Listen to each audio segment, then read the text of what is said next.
You're tuned in to Nerd Overload, your weekly show for video games, movies, TV shows, comics, tech news, and more. Now your hosts, Cody Pennick, Samantha Cross, Sam Dunham, and Josh Harrison. Hey everybody, welcome to Nerd Overload, the pop and geek culture show that has no idea what to do with all these cases of Corona Light it bought, because I'm sure as hell not going to drink them.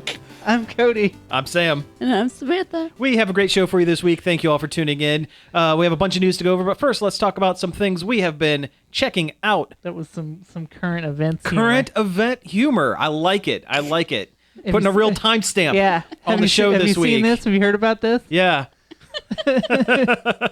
Well, you know what? I'll go ahead and do my one check them out real quick. I rewatched The Man with the Iron Fists. Have you guys ever seen that one? No. Okay, it is. I think I talked about it on the show maybe a couple years ago. I think you did. But it's been a while, so I'm going to mention it again. I had forgotten how stylized it is. What it is a super, super stylish kung fu action movie directed and written by the RZA of the Wu-Tang Clan, starring the RZA, Russell Crowe, Byron Mann, who was Ryu in the Street Fighter movie.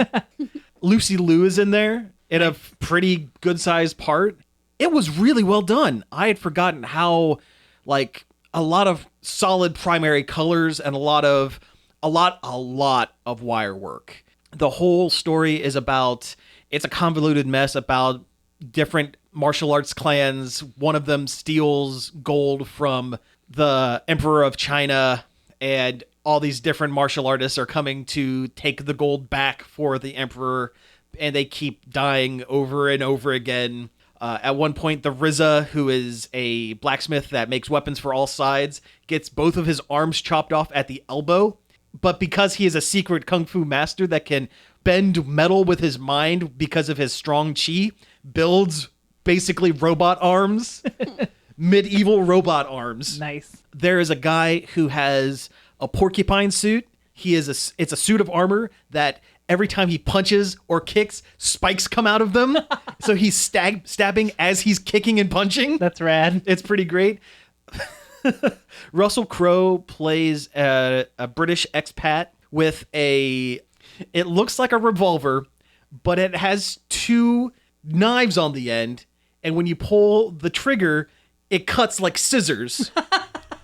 Except for the point where it shoots an actual bullet out of the barrel, except for also the point where it shoots a ninja star like a slingshot off the top of the barrel. It does so many things. But it's really, really stylish. You could tell the RZA loves a certain style of action movie and kung fu movie. He also would venture a guess to say that he loves Mortal Kombat an awful lot, because Lucy Liu is Katana. She's Princess Katana. She has the fans with the knives for the blades, and really, really well done. Really kind of violent. Well, no, not kind of violent. Pretty violent, because it was co-produced by Quentin Tarantino and co-written by Eli Roth. So so you get that in there, but it is just an exercise in excess. Like there is no mid-range on any part of the movie. It is 0 or 100, no matter what concept you're being thrown at. There is some ties to Django Unchained. Apparently, he is a nephew or something of Django. Okay.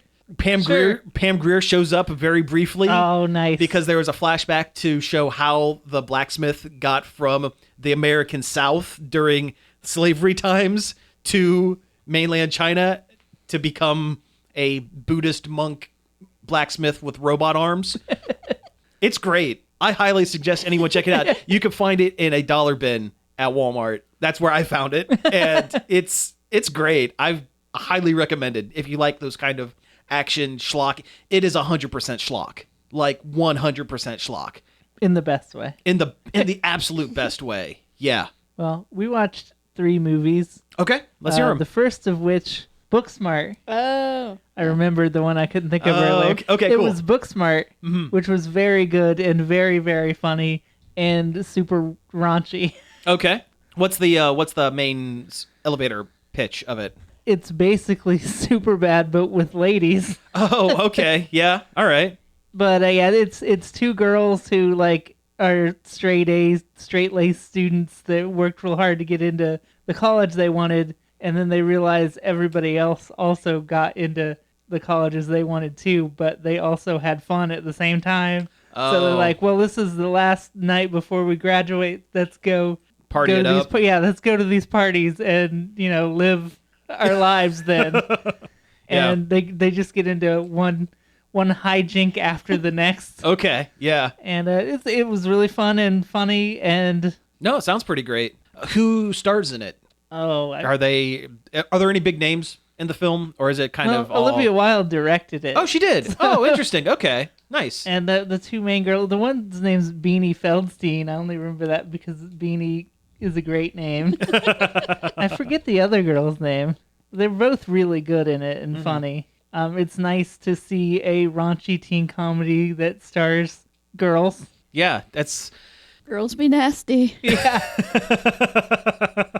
And one of them's a lesbian too. Oh. And there's the teenage movie romance type stuff, but one of them's a lesbian, and that's different. That is and good. That is very different. Yeah, it's nice to see these kind of twists on the established formula. Yeah. But I totally approve of this film. Okay, cool. It gets the seal of approval. Nice. All right, bringing that back. I like it. Yeah, I think that's the first one for the year. But not if you're not into a raunchy comedy though, because it gets pretty gross. Yeah, I did see Superbad with my parents Oh man, that had to have been in the awkward. theater. Yeah, Because I remember when we saw it, like the first 5 minutes, I'm like, man, yeah. that's some language. Yep. And I was by myself. Well, not by myself. It was the two of us. But or the end credits where it is just drawings of you know. Yeah, that had to have been not fun. it was. It's fun in retrospect. A little awkward at the time. All right, so what's the second movie you guys watched? Jojo Rabbit. Oh yeah, okay. The Taika Waititi World War II dramedy, I guess is what it is. Yeah. Super good. Okay, really? Super good, yeah. Okay. It's the perfect mix of his brand of humor, and it's got a lot of heart and a good message and a lot of good drama in there. Okay. All the child actors are really good. It made me like ScarJo again. Oh, that's good. That's good. It's like, man, I was so done with you, but you're playing the world's most charming German mother in this movie. I hate it. Yeah. Stop making me like you again. Because she's just fantastic. Mm-hmm. And the little kid, Jojo, is really good and adorable. Mm-hmm. And his little chubby friend is very cute. A couple of cute Nazi kids. Yeah, and therein lies the reason why I've been a little skittish to watch the film. Oh, don't let that. Really? Okay. Yeah. All right. It's still really good. Yeah.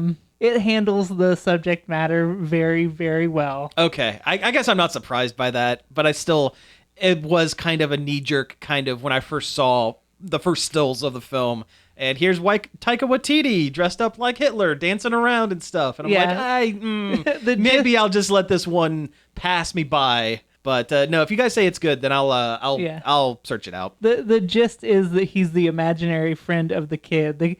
The kid's really Jojo is really into being a Nazi because it takes place during the time, and yes, it's that's what's expected of a boy his age at that period of time. Okay. So it's not. Gotcha. Okay. So I see. So his imaginary friend is literally. I gotcha. His interpretation of Hitler. So it's not. So he's like silly and what a kid. He does things that a kid thinks that an adult would do. Like, gotcha. Nope. That makes sense. Okay. Yeah.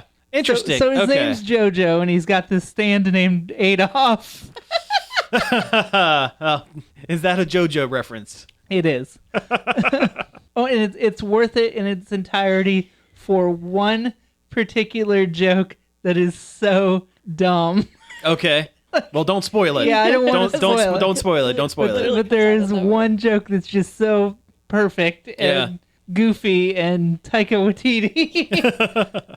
It's up there with in what they do in what we do in the shadows when they're doing their dark bidding. Oh, and it's yes. on there on eBay. Yes. Yeah, yes. it's right at that level. Oh, okay. All right. Awesome. All right. Yeah. Okay. I might have to search this one out then. Definitely that watch. Sounds great. It's worth it. Yeah. Well, hey, speaking of JoJo references, I just thought of a second thing I checked out this week.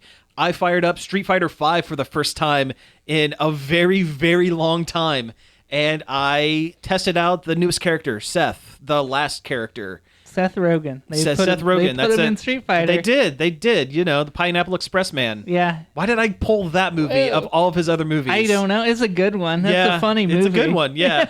But no, Seth, he's a returning character from Street Fighter 4. The biggest change is, the whole deal with Seth is that he is a robot, and he was the main villain in Street Fighter 4. He was the final boss. And his consciousness has been uploaded into a spare robotic body. The robotic body is female, but Seth definitely still has his deep, menacing type voice, and he's kind of half bugged out because he responds to everyone as though he is fighting M. Bison. He hates M. Bison with a passion and thinks everyone is Bison. So I got to play around with him a little bit, them a little bit. I guess I'm having a hard time gendering. Them is right. Yeah, them, in that case. Yeah. Yes. I had a good time playing the character, and you could tell that this character was done at the end of development, much like the last couple of characters for Street Fighter 4, where the developers are like, you know what, the next game's going to come out here pretty soon, so we're just going to make a super busted, broken character that has 14, 15, 16 hit strings and breaks the whole game, so you have to buy the next one. You could do 75% of someone's life bar if you get in with the right combo, and and that's pretty much Seth. If you know what you're doing and you're really kind of buckled down. I was able to pull off one 10 hit string once, and that was pretty fun. I'm so out of the loop on Street Fighter and fighting games in general right now that my skill level is kind of degraded a little bit from where it used to be. But I like the character a lot. I'm interested to see where Street Fighter 6 goes. I hope it goes in a very different direction. I hope they do something akin to where things went from Street Fighter 2 to 3 to Third Strike, where when Third Strike first was released, none of the original cast. There was no Ken, there was no Ryu, there was no Chun-Li, no one. There was Alex, it was Urien, Dudley was in there, characters that it was Street Fighter in name only, basically. Yeah. And that's where they introduced the brand new parry system for everyone. And they revolutionized. They kind of took a step forward in the game. And since then, 4 was back to basics. 5 has been more of the same. I want to see them do more. Yeah, 4 really just did feel like Street Fighter 2. Yeah, and there's nothing wrong with that because it had been so long since Street Fighter 2. Yeah. I love Street Fighter 4. It's probably the most useful version of Dan, my favorite Street Fighter character. They made him an actual contender. Dan has always been kind of the joke character. He was okay. So in Kung Pao Enter the Fist, the one guy that they say we trained him wrong as a joke. That's Dan. But in Street Fighter 4, they made him an actual. They gave him a lot of goofy moves, but they made him an actual contender. And 5 is just more of the same. That coupled with the bad netcode, so online games are just jerky, and you have players teleporting across the room because of bad internet connection. It's like Smash Brothers. It kinda, yeah, a little bit. And they need to do something more. Seth was a good, and Gil for that matter. I didn't really touch Gil all that much. Gil was the main villain in Street Fighter 3 and Third Strike. But they need to do more. They need to do more and different for this next version. Or else Capcom is going to get left in the dust. Or Arc System is going to completely leave them hanging. Yeah. Which is weird to say because Arc System has always been kind of the third. Because you think Capcom Street Fighter, you think NetherRealm or Midway or whatever for Mortal Kombat. And then you kind of go, oh, okay, I guess, Guilty Gear, I guess, is all right. And or King of Fighters. Blaze Blue, King of Fighters, SNK, yeah, that's another good one. But right now, Arc Sys is really blowing them out, and the way the new Guilty Gear is looking, that looks phenomenal. It looks like it's going to be even a step above the Dragon Ball Fighters Z or Dragon Ball Fighters. I'm still not sure how you pronounce it, but that was Arxis, and that was a phenomenal game. And yeah. Anyway, fighting games. Punch, punch, kick. Yeah. We got one more movie. Okay.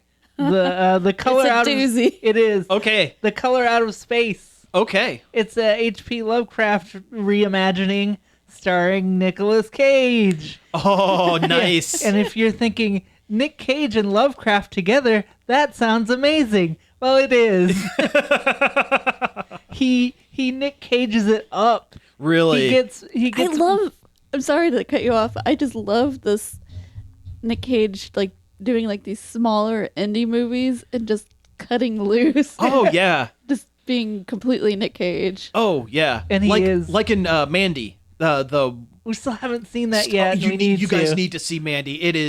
That would be another one where you say, hey, we saw Mandy. We can't talk about it. That's why I had never brought it up on the show. But go ahead. Anyway. As this movie was starting, I went, oh man, we should have watched Mandy. But this was good too. Yeah. Because he gets full on weird mad. Mm-hmm. And Oh, you know sure. how he does. He gets full Nick Cage. He goes full vampire kiss, basically. Oh.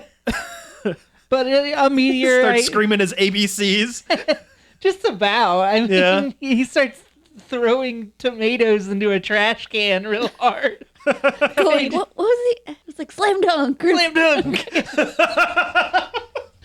Oh, man. But it's this family that's moved out into the country from the city, and a meteorite crash lands in their front yard, and things start getting weird. Oh, awesome. That sounds amazing. They're haunted by a color. A color? A color. That's the concept. Is it's a color. Oh, really? In case you're wondering, it's like a purpley pink kind Yeah. of magenta. Okay.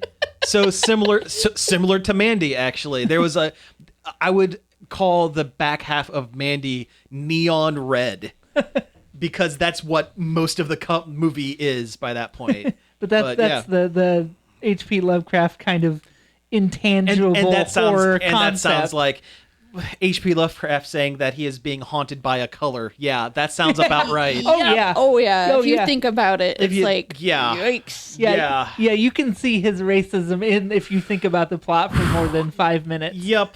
It's a thing from somewhere else coming in and attacking your family and making the world around you more like its world it came from. Like that's clearly deeply rooted in H.P. Lovecraft's very, very racist brain.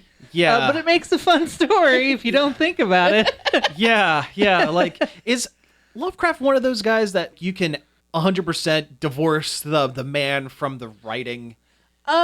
Yeah, but it was also long enough ago. Oh, sure. That yeah. like it No, doesn't that makes sense. it doesn't hurt as it doesn't seem not that it's not as bad, but it's like you can divorce yourself from him because it was 100 years ago or whatever. Sure.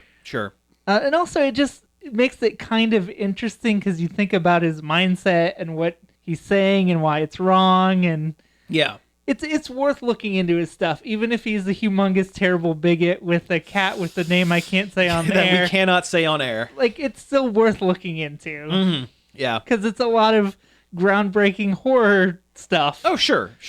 And the best thing about a lot of Lovecraft adaptations is that they are just adaptations because his stories were so short and so bare bones, for lack of a better way of putting it. Yeah, That a filmmaker almost is forced to put their own spin on things. Yeah, and this is exactly what this movie does. Okay. I mean, it takes place in the modern day. It's Yeah. definitely an interpretation of the original story. All the special effects are like really good and gross. Like it gets. We talked about Society a couple weeks ago. That movie. Yeah. It gets that level of weird and gross. Really? Yeah. Ooh, okay. All right. You could feel the general unease in my voice. There's just some shots that were just like ooh. Yeah. Uh-huh. Yeah. I guess I also played the Final Fantasy VII demo that came out the other day. Yes. How is that? Out of nowhere. I didn't play it for that long. Okay. Because it was so good that I'm like, I'll just wait till the thing comes out. Oh, all right. Because it doesn't save your progress in the demo. I don't want to have to do the whole beginning twice. Sure. But I played a couple battles and I walked around the environments, and it's very, very cool. It felt good. Okay. Yeah. What do you think of some of these reviews that it's getting that people don't like it, that there's too many options, that they want the old school turn-based whatever. Then go play that. Yeah. Like, It exists. yeah, it exists. You can play it on every platform you could ever want. Mm-hmm. Don't compare this to the original game. As much as it says remake and it kind of begs itself to be compared to the original, Yeah. I don't think you should. I think you should take this as a different way to experience that world and that story. It's a new way to enjoy it. And they're going to add so much more to it. Yeah. I wouldn't even compare it because it's not going to compare. Yeah. Like, Final Fantasy VII is one of the best games of all time. They're not going to top it. Yeah. They'll be lucky to even get close to it. Well, to be honest, a lot of those reviews, I read a couple of them, and a lot of them, the ones I read, seemed an awful lot like they were almost clickbait kind of. Oh, yeah. Guess what? It's not perfect. It's not perfect. We like the original. It's like it's almost like old man yells at cloud. Literally. Literally. Yeah. Just, I don't know. Yeah. I just think you should take it at face value. Don't just use it as another chance to get to have adventures with these characters again. Yeah. I'm interested in checking it out. I hope it comes to PC eventually. I think it is. Yeah. Good. Square has been doing that a lot. Most of their games get ported to PC. Yeah, even if it takes a while for it to get ported, I would be fine with waiting. I want to try it. Even Dragon Quest is on PC. Yeah. Now, so it will. Yeah. But the battle system seemed fun to me. It seemed an awful lot like maybe Kingdom Hearts and a little bit of Final Fantasy 13. Okay. Where you hit him enough times to stagger him, and then you really can wail on him. Yeah, that's what the couple of things I read also kind of lent to that. I don't have much experience with that style of RPG, action RPG, I guess is what it would be called, right? Kind of. Yeah. I don't have much experience in that style but I'm sure it will be easy enough to kind of pick up and go with it. I mean, you can still select stuff off a menu after you basically button mash until your ATP meter is filled up, and then you can pause it and pick something off a menu to do. Oh, okay. So it's all right. not quite Kingdom Hearts, because Kingdom Hearts is almost like a character action game. Almost. Oh, gotcha. It's almost like a Devil May Cry. Okay. Well, you know what? I kind of like that, because I would hate to be... I'm so indecisive when it comes to choosing things off of a menu. I would hate to be sitting there clicking through menus while I'm getting wailed on. Yeah, because that's how Kingdom Hearts works. But Yeah. this one, it pauses at least when you're selecting a special move. Oh, that's cool. That's cool. And the environments just felt so cool to like actually be in a 3D representation of that world instead of a still image. Yeah. No, that sounds awesome. I cannot wait. Yeah, because I'm like walking around looking at posters on the walls and like, oh look, this vending machine has a bomb on it. The pumpkin looking flying monster. Yeah, right. Like as a Final Fantasy fanboy, I was tickled. Well, cool. I'm glad to hear that your limited experience with it. It seems like it's going to be a good one. Oh, and the character designs are just so good. Yeah. Even like the side characters like Biggs and Wedge and Jesse look like they put a lot of time into them. See, that's awesome. And that leads me to kind of believe that they're going to get slightly more to do in this first game. Because this whole first game is just them in Midgar. Yeah. Right? It ends with them leaving Midgar, which is only, 11 hours in the original? You can do it quicker than that, probably. Okay, you know what? I guess you're right. I guess the whole first continent is 11 hours. Maybe it's like 3.5, something 3 like or that. Maybe 4 if you're really taking your time. So if they're stretching a 3 or 4 hour chunk of the original game into a 40 some odd hour game, I'll never finish if it's that long. Yeah. Well, that's okay. I know how it ends. Yeah. Well, sure. I mean, you never know. They could be changing some things. It's true. Yeah. I heard you don't get to play as Red 13 is in it, but you don't get to play as him. Sure. Which makes sense. He's only going to show up at the very end. At the very, very end.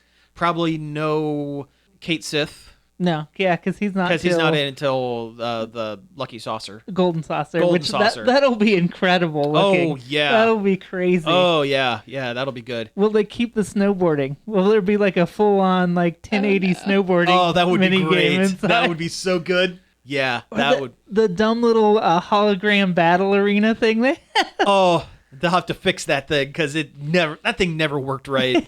Never. But Chocobo racing. Oh man. Yeah, that is going to be so good. At least the G-Bike, the Hardy Daytona chase scene will be in this one, and I always thought that was really cool. That was cool. Yeah, that's really cool. And the music seemed good. It was Final Fantasy VII music, but orchestrated, so that's cool. Hey, perfect. All right, well, hey, let's go ahead and take a break here, and when we come back, we'll get into some news. Nerd Overload is a show produced under the umbrella of a nonprofit organization, Marion Community Radio WZMO. To help with our fundraising, we have become a member of Patreon. What is Patreon? Patreon exists because when creators are paid, they can create more amazing things. Things that inspire us, teach us, challenge us, things that make us laugh. Patreon is a membership platform that makes it really easy for creators to get paid.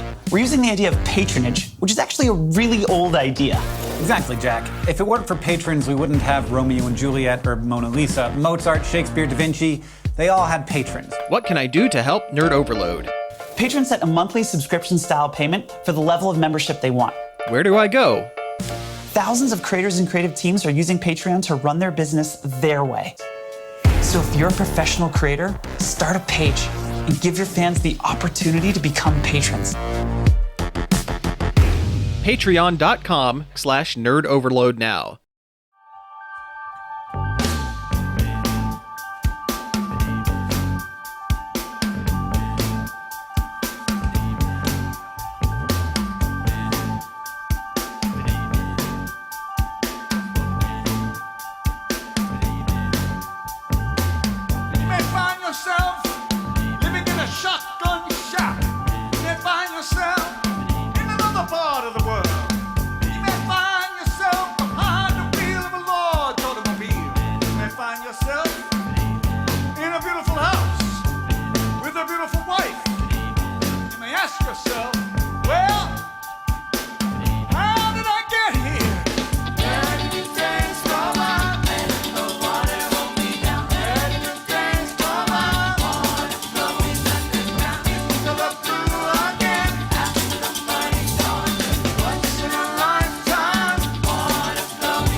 Same as it ever was.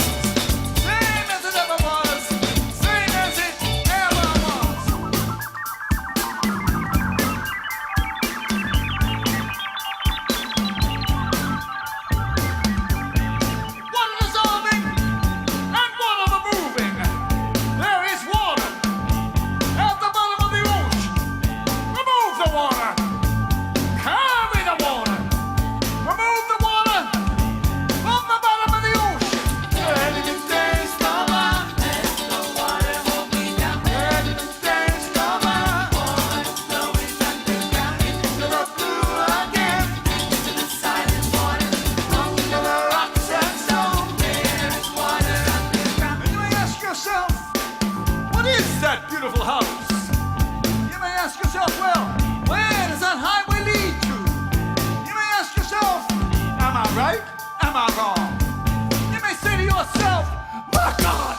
Hey, we're back. That was David Byrne with Once in a Lifetime. Off the new album, American Utopia, which is a Broadway show, apparently he does. Yeah.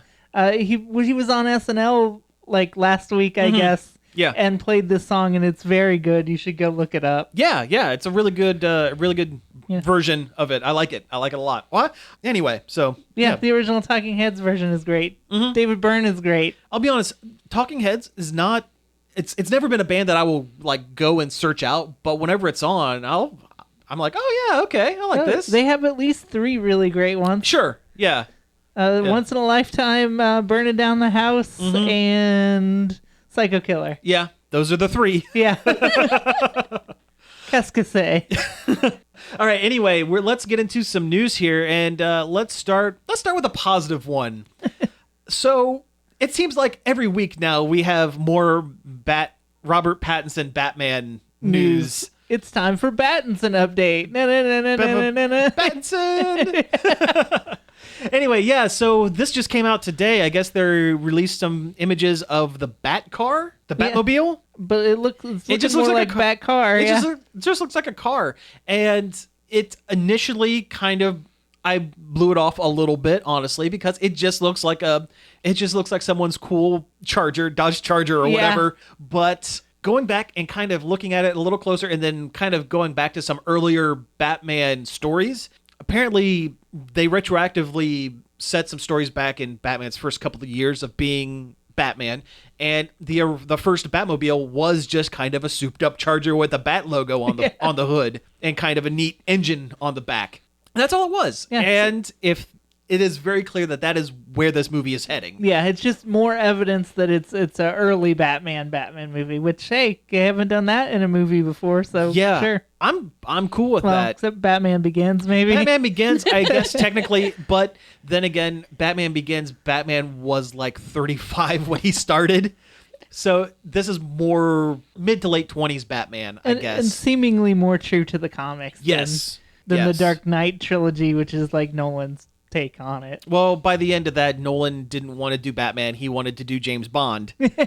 That's why Batman was not in the Batman costume for the majority of The Dark Knight Rises, and why Bane was basically a Bond villain instead of... There's a subsection of people online that believe that Nolan was trying to use The Dark Knight Rises as his demo reel To Paramount for the Daniel Craig Bond movies. And if you go back and watch those movies with that in mind, you can definitely see it. Like, it was definitely there. Oh, blow up Gotham Stadium. Blow it up.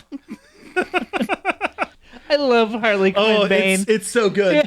Yeah, it's so good. All right. Young Joshua. Young Joshua. Oh, yeah. Oh, there's a part in the last episode. Joker unmasks Batman and finds out it's Bruce Wayne. He's He like, doesn't do it. oh yeah, he doesn't do it. Scarecrow does it. But anyway, he okay. sees that Makes it's him Bruce mad. Wayne, and he gets mad, and he's like, I put down a down payment on an electric car 2 years ago. Where's my goddamn electric car, Bruce? Like, that's exactly how he says it. Oh, that's so good. That's really good. Yeah. All right, so hey, let's go ahead and move on. And I don't want to spend too much time on this, but because it is definitely one, more current events than geek news, and two, it is just a real bummer.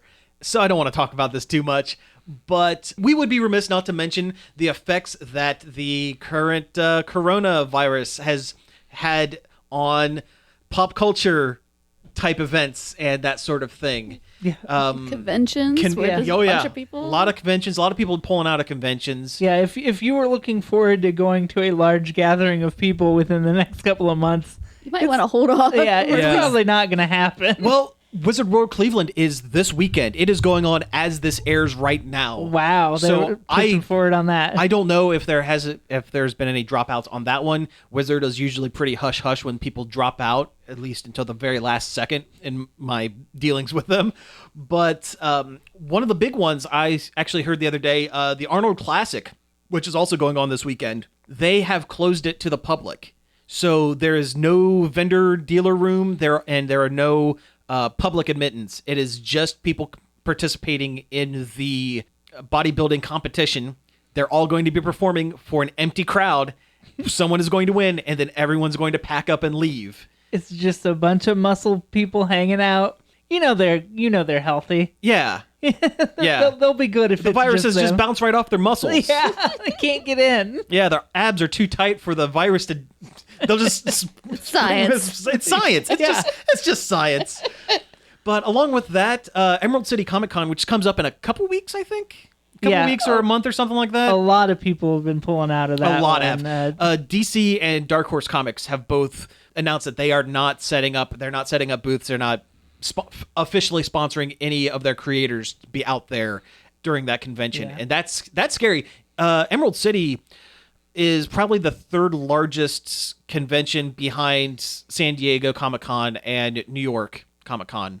I know a lot of artists I follow on Twitter have pulled out. And Yes, said, it's not worth it. Same. Yeah, yeah, I've heard the same thing. And the other thing that we've seen, this is kind of a weird one. Yeah, this is slightly weirder, but Yeah. in the same. Yeah, do you want to? No Time to Die, the upcoming Bond movie, is being delayed due to coronavirus. Yeah, like the release of it. Yeah, it's done. They made the movie. Yeah, it's not like they're worried about getting sick on set. They're not worried about Daniel Craig getting coronavirus. Yeah, but like I don't know. I mean, it kind of makes sense because big budget action movies like that these days, they rely so heavily on the overseas market. I can kind of understand why they would want to push back the release of this so that they don't lose a bunch of money when people can't get out of their homes overseas to see the movie. No one in China is allowed to leave their house to see James Bond movie. Yeah. So I guess that kind of makes sense, but it just goes to show how much it is affecting everything. I wonder if he has a different name in China. I mean, maybe. I mean, it doesn't have the word ghost in the title, so maybe they won't have to change it. Yeah. If it's No Time for Ghosts, then they would have to change it to something else. Yeah, or No Time for a Skeleton. Yeah, because we all know that China is they are so scared of ghosts. They are so scared of. They're historically scared of ghosts. The other thing along with this, it was actually a different thing on our list here, but I'm going to put it in with this and get all the Corona stuff out of the way. Speaking of China, they actually pulled an iOS game, a long-standing, fun iOS game called Plague Inc. They pulled it from the iOS and Android App Store. Effectively made it illegal. Yeah, essentially. Plague Inc., what it is, it's a fun little time waster game where you basically set up parameters for like a bacterial infection or something like that. Or sometimes they do something fun, like they had a movie tie-in with Planet of the Apes, so it was the virus that made apes smart and humans die or something like that. Or the most recent one was fake news. And you basically start it in one country and you slowly mutate it through points that you gain through the game. And it's kind of neat to see how things spread. And that's what it is. But because it is mimicking real life currently, China's decided to pull it. They've made it illegal to have on phones, which is... Aren't you glad we live in the good old US of A? Yeah. But no, it's just weird that they pulled it, and it's to the point where if you're over there and you had it downloaded on your phone, it will delete itself off your phone. Wow. Yeah, it is completely wiped from everything over there, and that's a shame because it's a free app, but you can certainly, like everything, you pay for other stuff. It's almost kind of educational in a way. It is more than it, yeah. And that's what it started out as, was kind of an educational simulation game, and then they added some fun stuff to it, like SimCity for diseases. Kind of, yeah. That's kind of what it is, yeah. And it was developed by a British developer, but yeah, there's no way for people who have bought the game that have had it forcefully removed from their phones to get refunds on anything. Course. So they're just out whatever money. Wash your hands, everybody. What we're saying, yeah. If there's one thing you can take away from the show this week is wash your hands. Wash your nasty hands. Don't be nasty. All right, so hey, tell me about this Star Wars Project Maverick. So a listing appeared on the Sony PlayStation Store, the European version of the store, for a game called Star Wars Project Maverick. Mm-hmm. And there was an image along with it of it looked like Mustafar, the red lava planet where where Vader's secret castle is. Yeah, where he got all burnt up and chopped up, and also where he lives. Yeah, sure. It's his Bowser's castle. It is, yeah. And there's a Star Destroyer on it and like some spaceships. From that name, I will deduce that it's some sort of space combat game, like a Rogue Squadron or Yeah, I would say so. I guess Rogue Squadron. Rogue I Squadron can't think would of be the the other one, one. yeah. Starfighter, I guess, was one. Yeah. I mean, it's a huge hole in the current Star Wars games. Oh, what if it's a racer? What if it's the return of Star Wars pod racing? Yeah. And That's a you good can- game. You can hook up your two Nintendo 64 controllers. Did you ever do that? No, I didn't. Oh, it's so unwieldy. I did that once. I had Star Wars Racer on the 64, and I did that once. I got it to work one time, and it was just the worst. I couldn't get past the first round on the lowest setting. It was just because you're like trying to control each with the sticks, and it's just like it was so bad. You could never be a real podcaster. Oh, I meant pod racer. We're podcasting right now. Yeah. Now this is podcasting. That should be the end line to the This show. should be. Yeah. No, this is podcasting. But no, this game sounds fun. It sounds interesting. Yeah, it's I would guess space shooter. Yeah. Kind of what it sounds like as well. But who knows? EA has a really spotty track record with Star Wars games at this point. Yeah. They've made a good one that I didn't like, but I can see where people did. It's a quality game. It's just not for me. The Star Wars Jedi Fallen Order. Oh yeah, Fallen Order. Yeah. The two Battlefront games seem like a lost cause. At this point, yeah. Although they did put Baby Yoda in it here recently. I think that was a 2. mod, wasn't it? Oh, it was? Okay. Yeah, 'cause I they didn't actually- read they the did- actual article. I they- just saw it was not. It didn't look very good, but apparently he shoots things. They did put BB-8 in it, I think. Oh, they and did. I think the Baby Yoda is probably a mod of BB-8. Yeah. Okay. Boy, they've been doing a lot of weird, like, reveals about the last Star Wars movie via Twitter lately. Oh, you mean how Palpatine was definitely a clone Yeah. in Rise of Skywalker, despite all of the evidence pointing otherwise? Like, why are they J.K. Rowling up their movie that already wasn't that good? Do you remember when you could go to a movie and everything you needed to know in the movie was stated in the movie? And if you wanted to know more, if you wanted to know, more minute details, you go check out the books or you read the comics or whatever. But if it's in the movie, that's what counts. They did that before the movie as well, because didn't Palpatine show up in Fortnite? And that was the grand wave of evil that they reference in the evil message. Yeah. in the opening title crawl of Rise of Skywalker was a Fortnite event. Yep. That used to be the way the canon worked. They had specifically stated that movie trumps all, Yes. then books. Then books. Yeah. And now it's just like, I guess it's all the same or something. We're Disney. We don't know what we're doing with the franchise. Just whatever. I'm just waiting for the point where they, much like J.K. Rowling, come out and say, okay, every scene that you see Darth Sidious wearing his robes, just pooping. He's pooping down his leg, and he's imagining it away with the Force. All Jedis are All constantly pooping just always. and vanishing it to a special planet. This is a real thing about Harry Potter, you guys. Yeah. This is a real thing. Look it up. They teleport all their poop to Poopstafar. Poopstafar, yeah. The brown planet. It's where the worst Sith lords have their castles. Darth Poopus. Okay, let's move on. Let's shuffle on past this topic to something else. Okay, so hey, what is connected? What is this? There's a new animated movie. It's by Sony Pictures Animation and directed by Chris Miller. Is it Chris Miller and Phil Lord, or is it Phil Miller and Chris Lord? Lord and Miller. Lord Miller. It looks cute, but also kind of okay boomery. A little bit, yeah. It's like what it is the story of a girl that is going off to college. She and her dad used to be very close, but then technology got in the way, and now they stare at their phones all the time, And the dad decides, we're going to take a road trip across the country to take you to college instead of a plane ticket. So we can bond again. And then at some point, killer robots show up. Then the twist happens, and it's the robot apocalypse, I guess. Something like that. Which is where it starts to get interesting. Yes.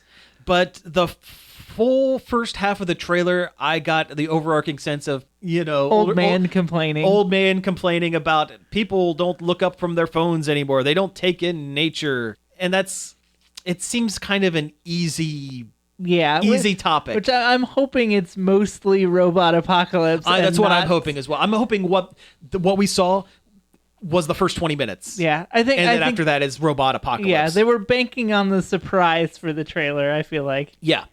And also, like we said before we started recording, we trust Lord and Miller. They did the Lego movie. They did the good parts of Solo. They did Clone High.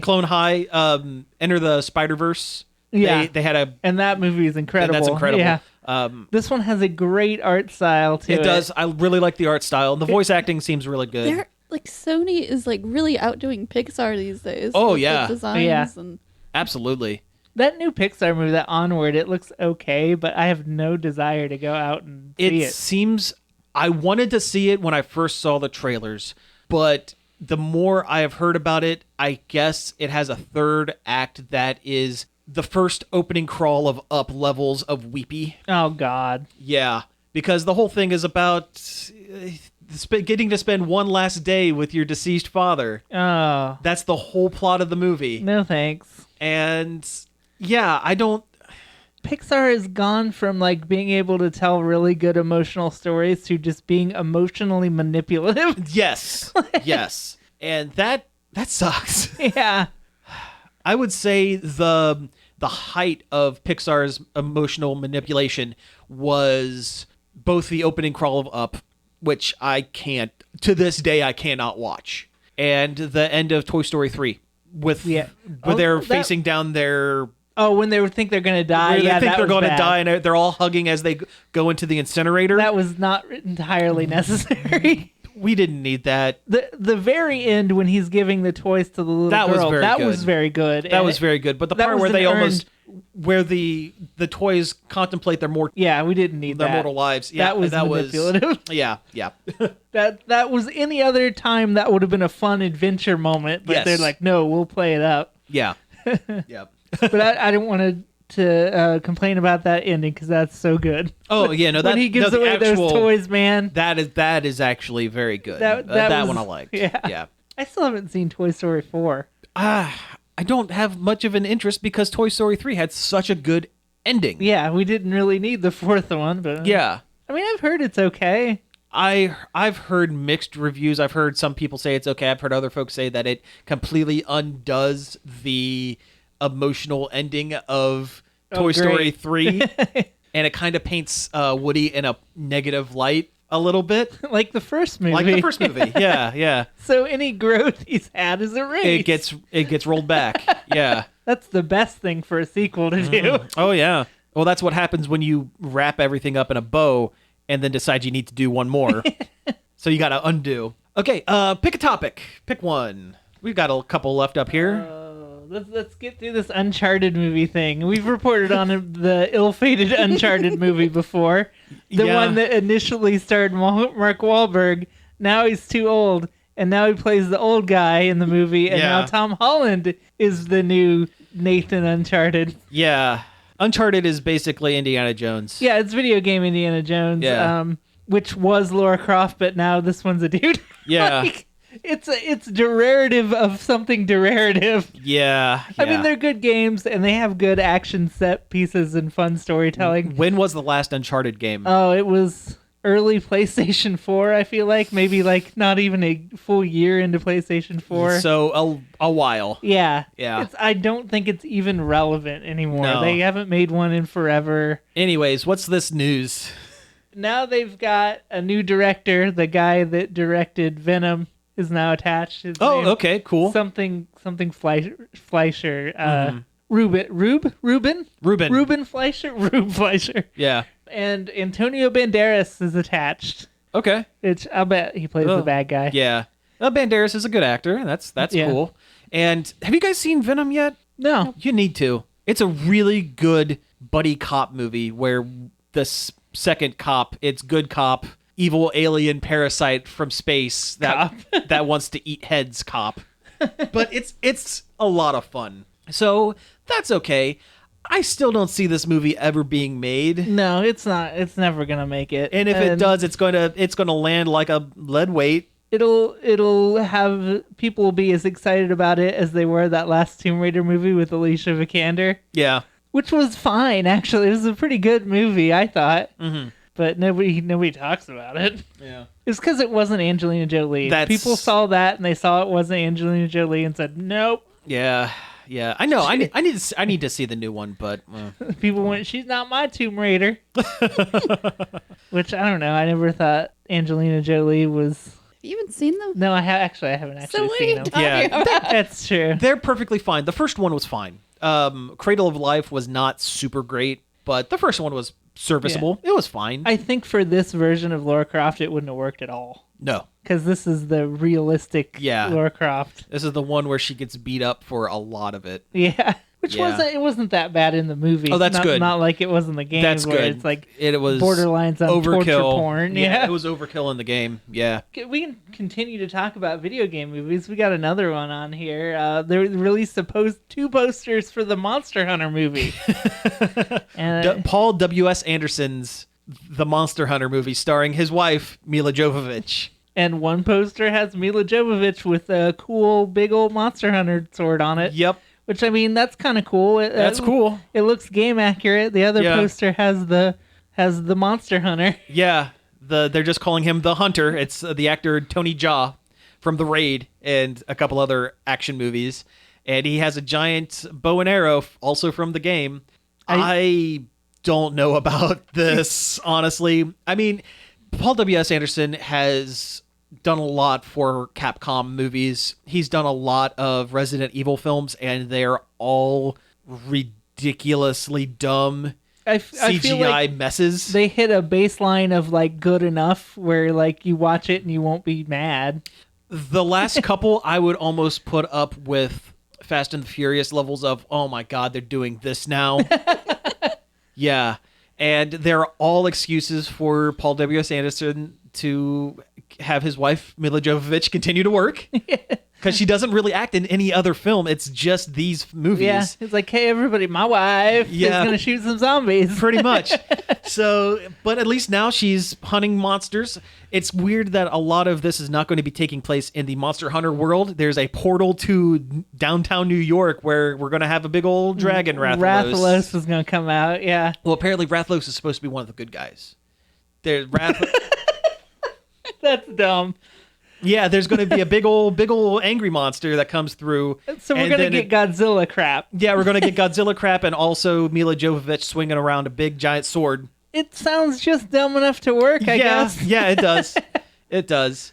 I mean, I don't like this is the video game is another world type of thing, but it worked for the Sonic movie, I guess. It did. And, there's going to, if nothing else, the CGI is going to be just on point enough to either go, wow, that looks neat, or wow, that looks dumb. and in either way, it's successful. You'll be entertained. Yes, entertaining for any reason. That is what Paul W.S. Anderson movies are. Because didn't he do Mortal Kombat Annihilation as well? The second one, the bad one? Yeah, I think so. Or the worst one, I guess. Although I guess the first Mortal Kombat movie wasn't terrible. No, it was all right. It's fine. It held the title of best video game movie for a long time. For a while, yeah. I mean, that's not high praise. It's not, but Although yeah. now they've done at least 2 good video game movies. They have. Legitimately good. Not like, well, if you turn your brain off and just kind of enjoy it, it's okay, like the Dead or Alive movie. Now the question is, will Illumination do a good Mario Brothers movie? They better. Because they're supposedly working on something. Yeah, and they're working closely with Miyamoto on it. That's good. I guess that makes everything canon that happens in this film. Okay, will you hate Minions less when they're toads? Yeah. Yeah, okay. Yeah, because at least they have more appealing designs. So instead of people running around going, banana, banana, you're going to hear, hello, Mario! I'm not eagerly awaiting the stunt casting for every character. No, Yeah, when Mario's voiced by James Corden that seems and Luigi is Pitbull. that Luigi as Wario. Or you mean Pitbull's Wario? Pitbull's Yeah. Wario. Yeah, yeah. Luigi should just be John Leguizamo again. They should if they were smart. Yeah, right. Yeah, right. They just added to Mario Kart Tour, the phone game. They added classic Mario and Luigi skins where it's red hat, red overalls, blue shirt. Oh, and then nice. I wish it had just like that Captain Lou voice came out of it. Oh, that would be great. Yeah. Hey, Luigi, And the Danny Wells Luigi voice. to the Mario. That's it. Yeah, that's it. That's all you. But the whole the one clip. movie, the whole movie is going to be trash stunt casting. I'm afraid. Oh yeah. And it's We'll gonna get Katy Perry as Princess Peach. Oh God. Although it'd be nice to hear any realistic human woman voice come out of Princess Peach's mouth instead of like that weird, oh no, falsetto weird voice that she has. I always thought they should just get Charles Martinet to do the voice of Peach. Just do all of them. Just do all of them. Yeah, high pitch that. Yeah. It's gonna hurt to hear not Charles Martinet's voice come out of Mario's mouth. Unless they do a movie where Mario only says a couple of things and it's Charles Martinet, Which and they everyone might. else talks around him. They might. I They could could do see them that. going that way. That would be the right way to do it. Unfortunately, It would be like, it would be reverse Despicable Me, where all of the toads and everyone around him say words, and the main character only says a couple of things in gibberish. it's a much more difficult way to do it, Yeah, but it it would be work the right way. It would be the right way. Yeah. All right, we have time for one last thing, and Samantha, why don't you tell me about the gamer bed? I think you mean the Gremlin Zone. It's almost like a weird station. I don't know how to describe Well, it. you've seen the gamer chairs. It's like that, but a bed. Yeah, The whole it's bed has like a TV mount on the one end and like a big rack for like your snacks and a mount for your Switch. yeah that's the crazy part. Yeah. A flexible arm so you can just mount your Switch and have it hang in front of your Which face. Cody laughed at me when I bought off Amazon Yeah. a little. You have that. Yeah, you literally have that on the bed. Just so you can just lay flat on the bed and look up at the Switch that's mounted on this like arm. Yeah. So you can lay there and play Spyro. Now, I did notice that the gamer bed is only big enough for one.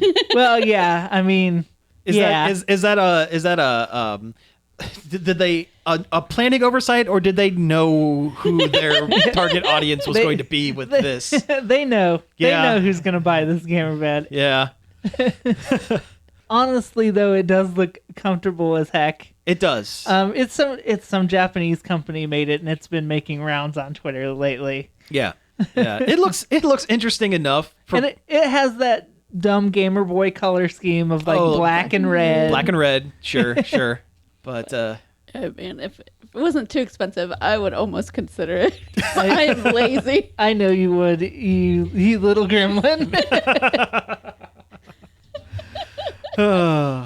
You'd be in there with your little the little hood of that. I forget that anime character's name. Umara-chan. Umara-chan with your little orange Umara-chan oh, hood that thing. on. Yeah, that thing.